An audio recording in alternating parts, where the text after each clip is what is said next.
Nesse vídeo eu vou mostrar como que o presidente atribui verba para cada uma das diretorias. Isso é tomado no grupo de decisões número 3. Acontece que na rodada inicial os valores aparecem negativos. Isso acontece porque o sistema na rodada inicial, na primeira rodada, mostra alguns valores que são atribuídos para cada uma das diretorias automaticamente. Ou seja, são decisões que são tomadas pelo sistema para que você tenha um grupo de decisões iniciais. Mesmo assim, e principalmente na primeira rodada, o presidente já deve ir tomando as decisões de atribuição de verbas.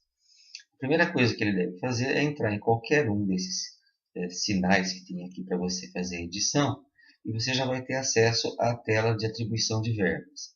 Você deve ter notado aqui que a verba disponível é apenas 600 mil unidades monetárias. Isso é insuficiente para você tomar alguma decisão, porque a soma de todos esses valores negativos passa de 1 milhão.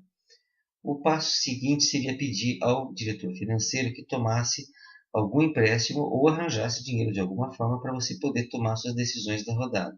Eu vou mostrar aqui como que o diretor financeiro tomaria essa decisão, mas essa é uma decisão que ele tem que tomar por conta dele mesmo, não é decisão do presidente. Serve apenas para ilustrar.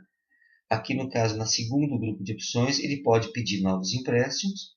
Para isso ele deve clicar aqui no botão de adicionar um empréstimo. Eu vou colocar o pedido de empréstimo de 2 milhões para pagar em uma rodada.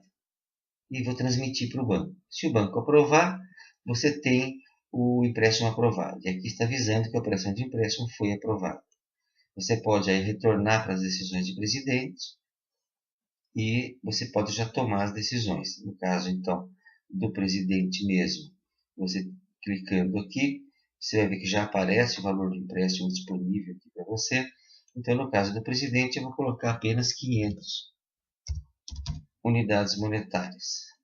Para o diretor de marketing, que eu já vi que ele vai precisar de muito dinheiro, eu vou colocar 1,5 milhão. Se você quiser saber mais sobre como funcionam essas atribuições, é bom ver um vídeo explicativo sobre Think About essas questões. O vice-presidente de produção, eu vou colocar 50 mil. Eu não preciso atribuir verba para o diretor financeiro, porque ele vai ter como verba tudo que sobrar disso. E já salvei e notei que para o diretor de operações foi insuficiente. Eu posso voltar lá e alterar a operação, a minha decisão. Então, para o diretor de operações, que é o de produção, eu vou colocar o valor de 150 mil. E vamos salvar. E já temos aí a atribuição feita. Essa é a maneira usual de se fazer. Após você fazer isso, os diretores vão tomar as suas decisões. Talvez eles peçam mais dinheiro. Nesse caso, você vai receber o pedido de mais verba, mas você não vai fazer o pedido de um novo empréstimo. Você vai deixar que o presidente, que o diretor financeiro tome essa decisão e repasse essa verba para você, e você faz a distribuição atribuindo as verbas para cada um dos outros diretores.